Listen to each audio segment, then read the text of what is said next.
This is capping wax. This is what it looks like after my bees lick all the honey off of it. You can see it's very dry. It's about like sawdust. And I'm gonna show you today how I melt this down in the summer and winter. This is like a two-step process. Some of it gets done in the summer, some of it gets done in the winter. This is just a bag of cappings. This is where the whole wax process starts. This is my uncapping tank. Cut the frames. All these sheets here. I cut this up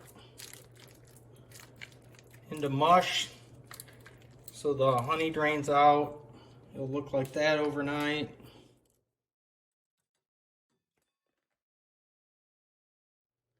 After draining overnight, it kind of looks like this. You can see it's fairly dry. From there, it goes into my wax spinner where centrifugal force dries it some more. Honey comes out the bottom into a bucket. I get about 2.5 buckets a year from the wax spinner. After the wax spinner, I put it in old food trays, these disposable aluminum trays. Only at Myers Honey, they're not disposable, they're reusable. So we put it in here, and I've got quite a collection, probably about a dozen there. And I'll take all these out, put them in under a shade tree so the sun doesn't shine on it, and let the bees finish getting any honey that's left in here. There is a little bit left. You can see it's pretty doughy, kind of like cookie dough. But the bees will clean that up. I don't want to put it in the sun because it will melt together in a big lump. Put it in the shade. That'll be in the next part of the video. I know these aren't cappings, but I forgot to get a video of my pans underneath the tree. See the tree here? That way they're always in the shade. The wax won't melt. Here's a pan of cappings. Especially this dark stuff like this. If it was in the sun, it would all glump together, especially in the summertime. So I also like to put lots of cappings out, especially later in the year. That way there's less chance of fighting. There's plenty of food to go around. When there's little food to go around, there can be lots of fighting going on. And you can see there really no dead bees in these pans. The next step in melting my wax and getting it clean is I put it in a solar wax melter. I use my cappings, dump them in here, melts, goes down into the bottom tray. It's May 17th. I got it loaded up. We have a beautiful sunny day here in Ohio. We don't get a lot of these sunny days, so I do have to take advantage of the sunny day. This will all melt, go in the bottom today. Then in the wintertime, I clean it up. My solar wax melter is on a swivel, so I can aim it straight at the sun. So as the sun travels across the sky in the afternoon, I just keep turning it to get optimal sunshine.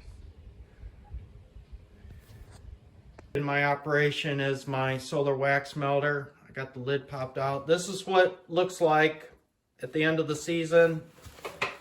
As you can see, this is crud that does not melt down. This is the pollen, all the other residue that's in your capping wax that is not wax. It stays in my pan. Here's my number 8 hardware cloth. That's the first filter that I use.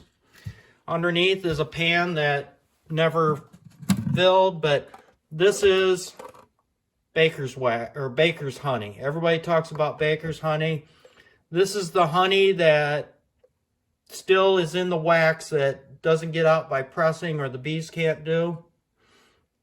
So you can see there's some yellow jackets in there from last fall. This is, I just put it away. It's in my honey house to keep it out of the winter, but this is baker's honey in there. This is kind of step 2 in my process of cleaning wax. I have a double boiler here, and I got wax melting in the top. I still have a chunk here. I heat the water down below. I usually have it in a slow rolling boil, not boiling too hot. I just want it to melt slowly. The blocks I put in come out of my solar wax melter, and this is what solar wax melter in a meatloaf pan look like. I just strain it with number 8 hardware cloth the first time. I tried using cheesecloth, but it always clogged up. I didn't get enough sun on it. If I could get more sun, maybe I would use it. Here's just a drop, still after having the bees clean it in every way possible. You still get some honey in there. Here, because of the great daylight in northwest Ohio in the summertime, was probably a partly cloudy day. The wax starts melting, sun goes under a cloud, it cools off.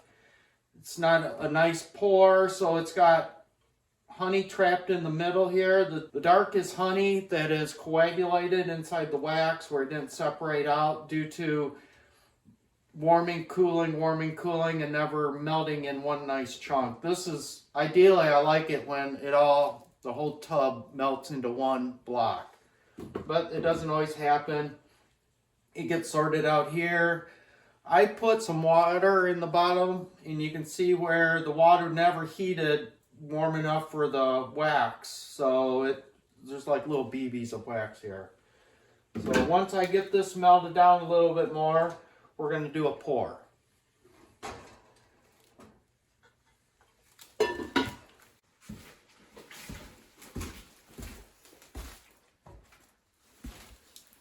My preferred method of cleaning wax is to use nylon cheesecloth. This is a nylon material. We originally bought it at a bee supply store, but I'm pretty sure you can buy it like at Joann Fabrics or any of the fabric stores.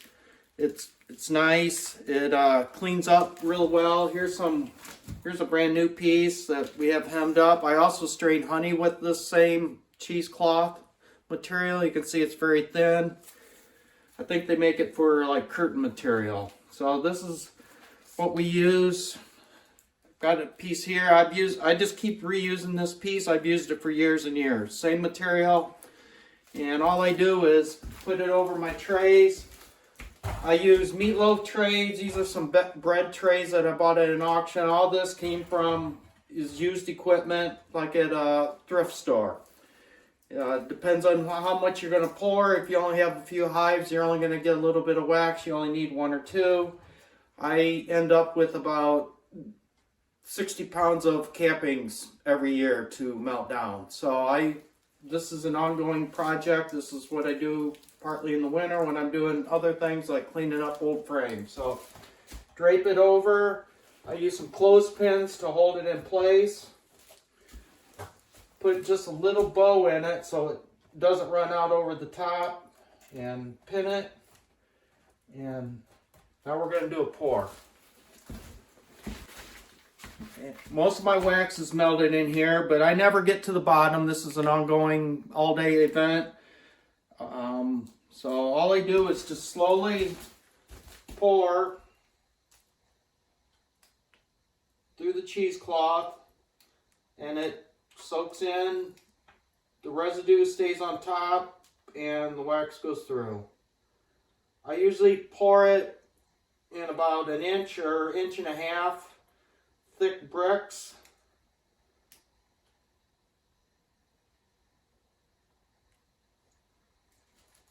Pour that out, let it strain through.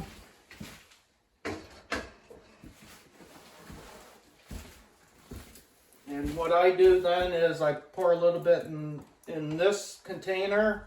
And I just move the cloth down one. And just keep pouring since I have quite a bit in my pot.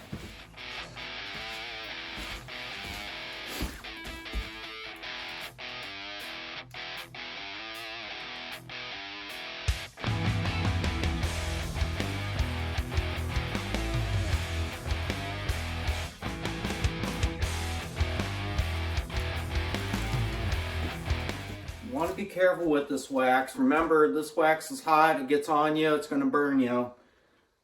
Beeswax melts at about 144 degrees, so this is warmer than that. I try not to get my wax too hot. I never get to the bottom of my pan here until I get to the very end. I don't know if we're going to be able to see it, but you can see some black material in the bottom here. That's honey that is separated out. And any debris, so the heaviest debris falls to the bottom. I try to keep the wax as clean as possible. As you can see, it doesn't take long for this wax to cool. This is what I just poured. Here's some that I poured about 5 minutes ago. You can see it's cooling, it's starting to turn color, coagulating. We'll let this cool and these will pop right out of these containers. And here I have a tub of the final product. So you've seen it start out as sawdust cappings into the solar melter. From the solar melter, wintertime straining into bread loaf pans with cheesecloth. And this is what it looks like when I get all done. This is a whole tub of capping wax coming out of the meatloaf pans. Okay, after you allow the wax to cool for a while, depending on the temperature, from a couple hours, maybe an hour, maybe half hour, also depends on how thick your wax is. You can see where this wax is pulled away from this pan, so it should pop right out. You can see this piece isn't very thick. I think these were a little thicker down here that I poured. So they pop right out after they cool. That's how you get them out. You can see this is what it looks like.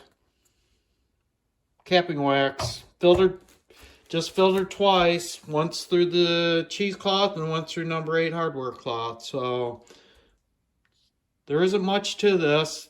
It's not rocket science. You don't have to make it real difficult. It pours out. Now I'll just pull my filter back down here and keep filtering. A couple of things that you should be careful with is the water that you use for your double boiler. After you pour wax out of any container, even this round one or a pitcher like this, there's always some wax that will run down. Some wax that will run down in here, and the next time you put it in your water, that wax gets in your water. All this white stuff on my pot here, this is a mixture of wax and water. It'll flake off, but when it drips on your floor, it will stick like wax. So all you men out there, don't do this in your wife's kitchen. Also, you can see I've been pouring wax out of this for about a week now, and this is just thick honey that didn't come out of the wax, so it always stayed at the bottom of my pan. I poured off the top. You can see where I chipped this loose for the last time when I had it propped up. I always use a double boiler system. Boil water, put my pot on top. If I'm using big pieces, if I'm melting little pieces to like make candles or something, that's one of the reasons I like using small, thin pieces, not those big 5-pound chunks, because it takes too long to melt. Put that in here, put some water in. I use a smaller pan for that. You can see the pan floats in there, heats the water. You won't burn your wax. Remember, wax will burn if you get it on the stove or on a burner. So I always use water. Since most of you will be doing small quantities of wax, what I like to do is melt these thin ones down. You know, this is about 1/2 inch thick. I melt it down. Again, I don't get to the bottom of my pan. But what I do is I put it in my molds just enough to cover the bottom of the pan. And I end up with sheets like this. And what I like to do with this is when I make lip and hand balm, I use a weight measurement. And I can snap these off at any weight that I want. I can snap real little pieces off. When it's thin like this, it also melts a lot quicker in your pan in these little pieces. So what I do is I re-pour the like half-inch thick ones and make like 1/8 of an inch. Something else I also do is once my filter becomes clogged with wax and debris that won't go through, I let it get really cold, put it outside overnight so it's all the wax is brittle. I put it over a bag like this, and all I do is just kind of crumple it up, and that allows me to reuse this. I'll break a lot of that wax off. It goes in the next batch of usually like old wax, but I can clean this off just by rubbing it. That's why I like this nylon. It's always reusable. Like I said, I've used this for several years. So clean it up, reuse it. And that is how I clean my wax here at Myers Honey. You know, from cappings to the solar melter to award-winning blocks of wax.